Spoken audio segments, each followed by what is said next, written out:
YouTube. Guess what?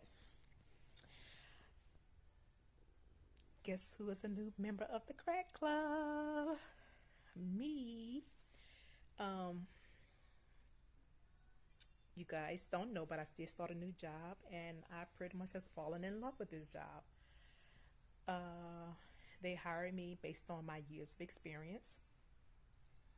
Um, and for you guys don't know, I am a EKG monitor tech. I've been doing it for quite some time, since 1998. Never thought about getting certified. When I did telemetry back in 1998, there was no such thing as getting certified. This is a job that they will actually hire you and train you on the job. So when I received my training, I had never done telemetry before, and my company actually hired me. They taught me how to read telemetry. They took me through a class and everything. So it's something that it's like a little, pretty much a free trade that I picked up from high school, and I never let it die down. Um, so over the years, like I said, I've been working in different hospitals doing the same thing. And I do. I love telemetry. I love the heart. I love how it's function, everything about it. I always wonder what else can we do as far as in telemetry, because it was always told that, well, I was always told that monitor tech, lead tech, you're doing the same thing. Your pay, it would never increase. It was no levels to as far as advancements in job promotions. Um, but I found a job that they have room to grow. Yes, I found a job that has room to grow. I love this company. Um, so the rule was, they would hire me, but I had 6 months to get certified. They sat with me one on one once a week to go over things that I need to go over and look over. Um, Even my trainer, he sat with me, had like a meeting with my supervisors, telling me things that I need to learn, what things I need to go over. Um, they all say, "Oh, you'll be fine, you'll be fine," but just like any other test, I was nervous because I don't know what it was going to be like. Like I passed all any other EKG test, but this one was totally different. This was on a national level, so I was a little nervous. I'm not gonna lie, I was a little nervous. Looked like the sun is shining on me, right? That's my, what you call it? My cricket. It's my little lamp that I put together from Home Depot. But yeah, so I had to take this test. They had, let me see what it was. It was like maybe five different areas. Let me grab this too.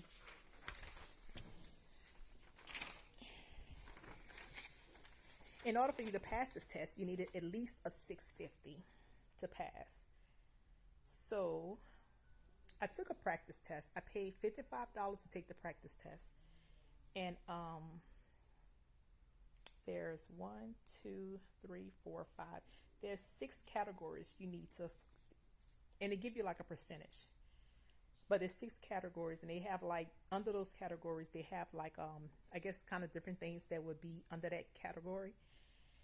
So the first one was registering patients, maintaining cardiac monitoring device support, educating clients, administering cardiac tests, analyzing rhythms, and processing cardiac test finding. Now, when I took the practice test, it kind of gave me an overview of what things I need to work on. So, like I said, I've always just done telemetry, monitoring patients' heart. I never had to really do anything as far as registering. So that was one area on my practice test I didn't do well on. I made a 40% on that one. And then they had maintaining cardiac monitoring device support. I actually got 100% on that one. Educating clients, I got a 75. Administrating the cardiac test, I got 60% because, like I said, I've never done that either.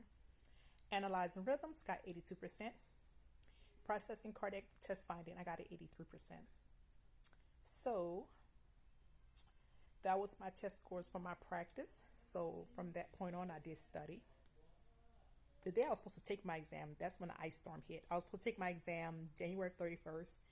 So I'm kind of glad it happened that way. I guess the Lord knew I was not prepared for this test because I did not study at all. I was going to actually study the day of the test, but the ice storm came, so that was like out the window. But I was going to, go do my best and see how I was going to do. But so my test was postponed to February the 9th. But I knew I wanted to kind of take it early because if I didn't pass, um, I want to be able to have time to take it again and pass. So the way I had it when I had myself taking it on the 31st of January, God forbid, if I didn't pass, I had two more chances to take it because each time you fail, you have to wait 45 days. So I know they talk about one of the young ladies at the company where I work at. She was a great tech, knew what she was doing. They say she waited like the last minute, like we have. So you have to take it within 6 months. She took the test the 5th month, and she didn't pass. She missed about 2 points, and they had to let her go. So now they encourage everyone, take it early, just in case you fail, you have another chance to take it. So the way I had it set up, if I failed January 31st, I was going to have two more extra chances to take it. But when the storm came, it knocked one of my chances off. So now I'm like, okay, if I don't pass it this time, I got another second chance to take it. So here I am. I started studying the day before. And mind you, I am in school and I have homework that needs to be done. So what I did was I kind of focused on the homework that needed to be done on Wednesday. So I got that stuff done on Tuesday because my plan was to get it done on Monday. Well, Monday, I wound up going to Foreign to get my medications and got stuck in some traffic. I did holler at a friend out there and got stuck in traffic. And so my time that I was looking to come back home and go to Walmart, get my other prescription was kind of like out the window. So I kind of sat at Taco Casa, ate me a couple of tacos, and kind of waited till the traffic died down, and then I got on the road. Well, at that time, it was already late, so I knew I wasn't going to be doing any type of homework. So I was like, well, today is just wasted. So Tuesday, I made sure that I at least completed my two papers I had to write for Wednesday because I knew it needs to be done before midnight. Because I knew Wednesday, which is the day before my crack test, I just really wanted to study for that test, and that was it. I didn't want to be thinking about, if I completed my 2 writing assignments for my classes. I didn't want to be thinking about that. So I got that done on Tuesday. So Wednesday, when I got off from work, what did I do Wednesday? Oh, my mother called me right when I was clocking out from work. She needed me to help her with her what it is, her health insurance stuff. One of her insurance going to be expiring in July, so she needed to sign up for this new plan. So we had to go. Oh my God, that phone call took. I kid you not. We started at, was it 3:30 or 2:30? I didn't get off the phone with that lady. It was almost 6 o'clock. When I tell you I was drove, because this is the time I was supposed to be studying for my test, I didn't really want to be thinking or be burnt out dealing with anything else. I was drove. So I started cracking nuts. I ate so many nuts, I kid you not, because when I tell you my mom had me about ready to wring her little neck. Now, mind you, I do love that little lady. She just, since her stroke, she's a handful. I have to do everything for her. I gotta think for her, talk for her, write for her. She always say, you trying to act like you my mama, but she be the main one come to me, ask me what to do, how to do it. So I wind up taking care of that little business, and I'm trying to remain calm. And I'm also thinking the lady on the phone, thank you for having so much patience. I mean, you guys my mother, she's something else, and she don't mean any harm, but she's something else. So, but I have a lot of patience with her, even though I was ready. Because the thing is, the only thing I want to do was study for my test. So I told her she needs to start putting me on her payroll because she was taking a lot of my time sometimes. But I love her. So I wound up dealing with that for like 2-3 hours. And I wound up picking up my son from the train station, going to Family Dollar, picking some stuff up. All this before trying to study for a test, like take it seriously. So when I finally got home, I'm think, what did I eat yesterday? Oh, I had a Jamaican jerk chicken pie or something. It was good from the Family Dollar. So I didn't even eat all of it. I took like ate half of it and put it up. So after that, I said, let me pull out these notes. So what I did was I went and printed everything out from work that my two supervisors printed out. Well, emailed me. My friend Daphne, who actually got me on with the company, she sent me some information, and I printed that out. Um, I also looked online for like, anatomy pictures of the heart that I can kind of like fill in the blank, the blood flow, everything. So I did all those things. I read everything. And people who know me, I ain't about to be sitting up here reading no whole book. I read everything. You talking about somebody who doesn't even like reading instructions? Could be three, four, five instructions. I will not read it.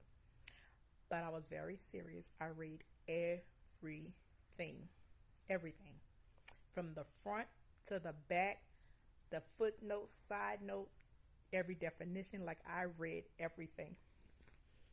So I was like, well, I read everything, and I had also had reprinted out the practice test because I was going to retake it, but it had gotten to like 11:30 at night when I was up studying and still reading stuff. I said I can't push myself. I said tomorrow I just get up and take the test tomorrow. So I woke up, I dropped my son off at the train station, and I got back in the bed and I lay down. I went back to sleep. I said I'm gonna sleep till about 10 o'clock. 10 o'clock came. I still was still tired. So I was like, I'm gonna sleep till 11 o'clock. 11 o'clock came. I was like, oh my God, I'm so exhausted. I'm tired. So about maybe a quarter to 12, I wound up getting up. And that's when I opened up my books again and I kind of reviewed some things. And I said I didn't want to read too much and go into it because then I forget what I've already read yesterday. So I kind of was like trying to skim, but don't go in deep into it because I didn't want to forget everything I read before. So I was like, no, I'm just gonna put this up. So the only thing I kind of revisit were like the graphs, not the graphs, but the images, some of the pictures of the heart. I kind of redid those, like looked at it, and I kind of like recited things in my mind, how the blood flows.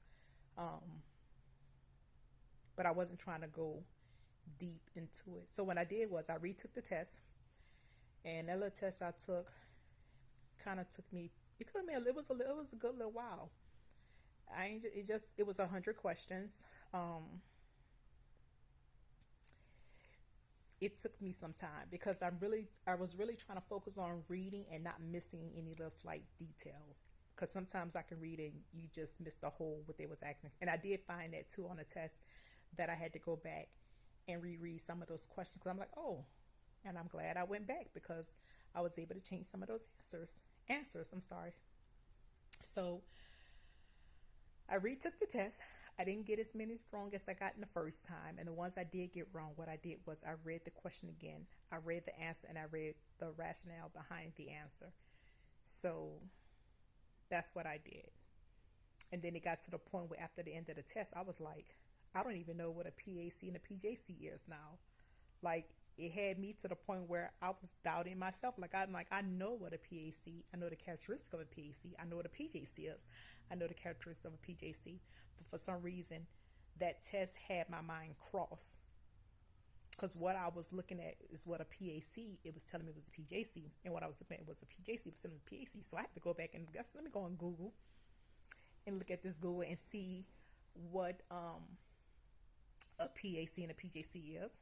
And when I looked on Google, just what I was thinking, what I think a PAC is what a PAC is. What I thought a PJC is, that was a PJC. So I'm like, you know what, Claudette, just go with what you know. You know this stuff. You already know what you're doing. You got this. You know how to retell it. You've been doing this for what, 24 years now. So I drove, got caught in a little traffic, but I was trying out, and also people was calling me too that day. I was getting so many phone calls and I was not answering any of them because I didn't want to talk to anybody. I didn't want nobody to kind of throw me off my mood. I didn't want to get upset with anybody. So I had everybody going to the voicemail. everybody. I know some people just wanted to call and tell me, good luck on your test. I understood. Understand. I understood all of those things. Believe me, I do, and I thank you for telling me good luck. I just couldn't. I needed to stay focused and grounded and center myself. So that's what I had to do for myself. Don't take it personal. No, I didn't answer your calls. It's not because I was mad or whatever. It was just because I needed my mind clear. I didn't want to hear anybody else's voice but the voices that I put in my head myself. So, with that being said, I went to the testing center, and then I couldn't find parking. Well, there was parking, but every parking had like a limit. I'm like, I don't even know how long this test is. So I saw one parking area, it was like 1 hour, and they do enforced towing. So I'm like, well, I know it's gonna be more than an hour. And then I went to another section of the parking lot. It says 2 hours. I'm like, let me call my friend Daphne. I said, Daphne, I say, where you parked at? I said, because this thing is 2 hours. She's like, oh, Claudia, you're not going to need 2 hours. I said, I don't want to be coming outside. I'll be taking my test and worrying about if my car is being towed or not. Like, I don't want to be thinking about that. So I found this parking spot that was 4 hours. So I'm like, okay, I know it's not going to take me 4 hours to take this test. So I parked there and I walked. Like it was a little alley, but I walked to the front of the building. In the building, went to the 8th floor, looked to see where the room number was, and there it was. I made it to the front desk. I remember the gentleman, he asked me, he said, what test are you here to take? I said, the crack. He said, the what? I said, the crack. I said, cardiac analysis, rhythms, technician. And he said, what's your last name? I say, Brown Williams. He said, oh, you're taking the certified rhythm analysis technician. See, I don't even know the name of my test, y'all. I just gave it a whole nother name. They always call it the crack. I said, well, they always call it the crack. He was like, the crack. He said, I thought that's what you said. The crack. I said, yeah, that's what they call it. So we was just laughing about that. So he gave me this instructions to read, and I had read it front and back. I read everything too, front and back. Another lady came behind me. She gave me the paper. She said, oh, I'm finished. He took us to the back to take test. I said, oh, I'm supposed to be bringing this back to him. I thought they was come get us like a big old group, but they didn't. But I was like, guess what? I'm ready to take this test. And what they did, I had to take everything out of my pocket. I had to take my jacket off. I had to take my wallet, like everything. I had to remove everything. They didn't pat me down. They made me pat myself down. So I had to kind of rub my hands on my body all the way to my legs and down to my ankles and up my back, my butt, and up. He had to look at my glasses to see if I had anything in my glasses. I had to put my hand on this. I don't know what it was, but you had to. They took a picture of your palm, like a whole bunch of times. No, that's so dry, y'all. Sorry. But they took a picture of your palms on both of them, left and right, and that was new. They also took a picture of you. Then they do your palms again in the back before you go in. They check your palms. So what else did they do to me? They gave me a key to lock my things up.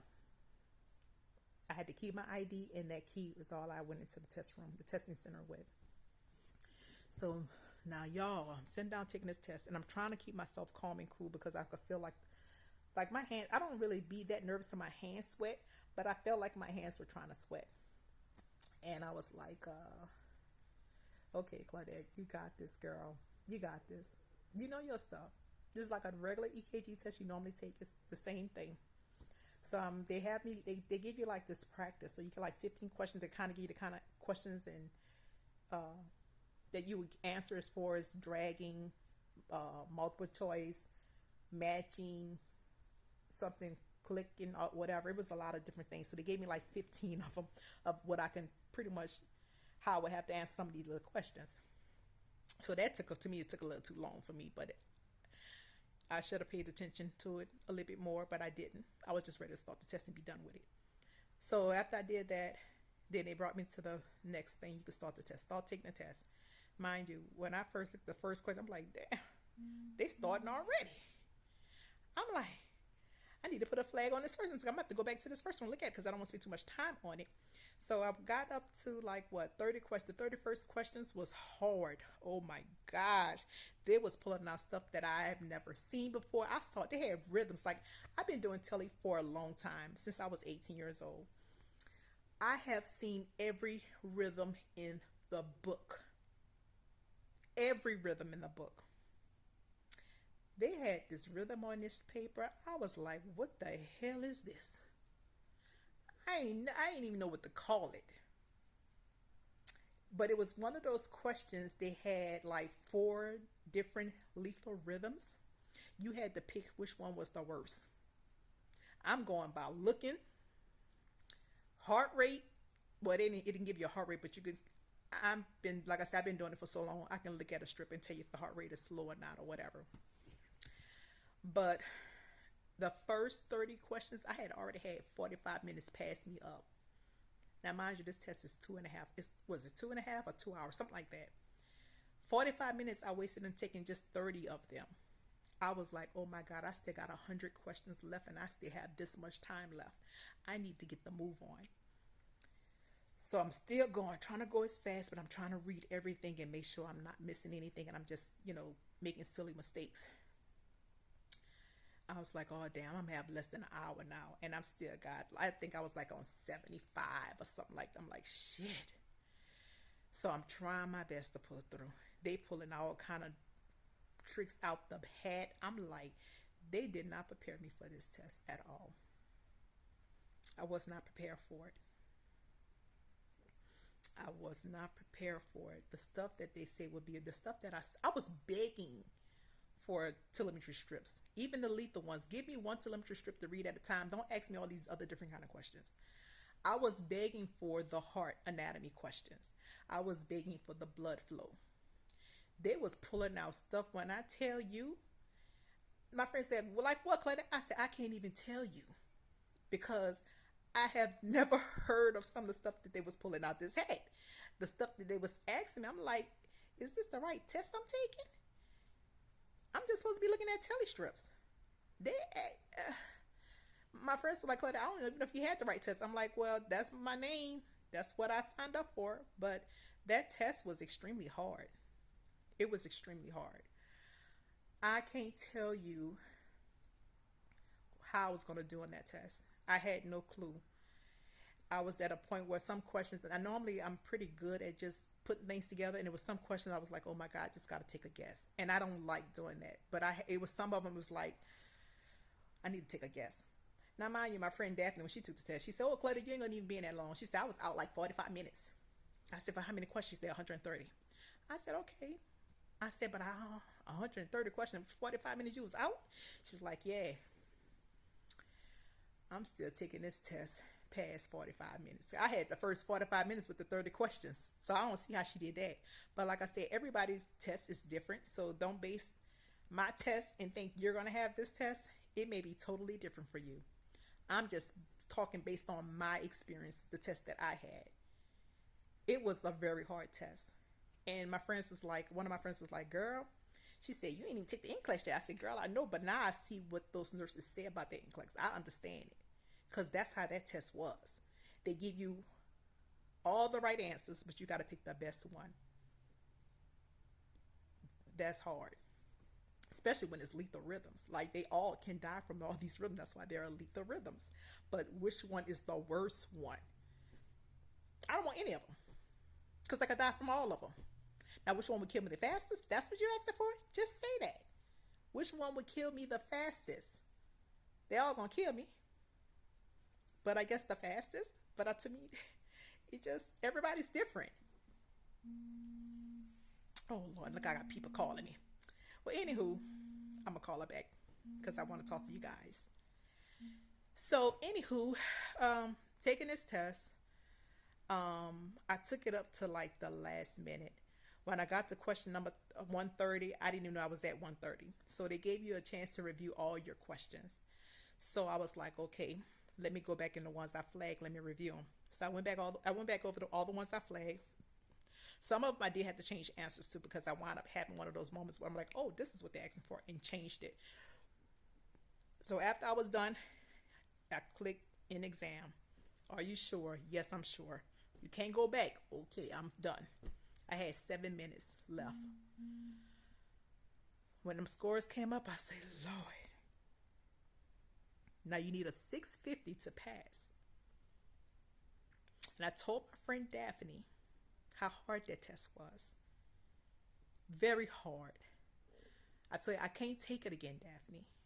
She said, Claudette, you can do better. We can study. I said, Daphne, I can't do it. That test was way too hard. I cannot take that test again. I can't take it a second time. It was so hard. That was one of the hardest EKG tests I have ever taken. And I thought the one that East Jefferson General Hospital gave me was the hardest as far as job wise. But this was the hardest test I ever had to take, ever. When I say it challenged me to a degree. I was like, I had to really use some critical thinking skills. Like, seriously. It was so hard. But I told Daphne, I said, I cannot take this test again. I say, because my anxiety, it's just, everything was just high to the roof. I said, I can't do it again. She said, Claudia, don't give up. I said, Daphne, I cannot take it. She said, are you serious? I said, I don't know, Daphne. I can't take it again. She said, Claudia, I will help you study. I will help you study. And I said, I can't take it again, Daphne. I said, do you want to know why I can't take it again? She was like, what, Claudia? Because I passed. Because I passed. Because I pass. Because I passed. I passed, but that shit was still fucking hard. I ain't gonna lie. That test was hard. They was pulling stuff that I have never seen. I'm like, they did not prepare me for this test. But guess what? I was begging for strips to interpret. Oh, the heart. Show me the heart. I could label that heart back and front and forward, back and up and down and side to side, twist it and bring it high. I can do that. Blood flow, I got that. But some of that stuff they put on that test, and I'm like, which questions they gonna use that's not supposed to count? Because they say they have a couple of questions that you won't get credit for. I don't know. But anywho, that's my story. I passed. You needed a 650 to pass. I passed with a 753. Peace and I'm out. Love you.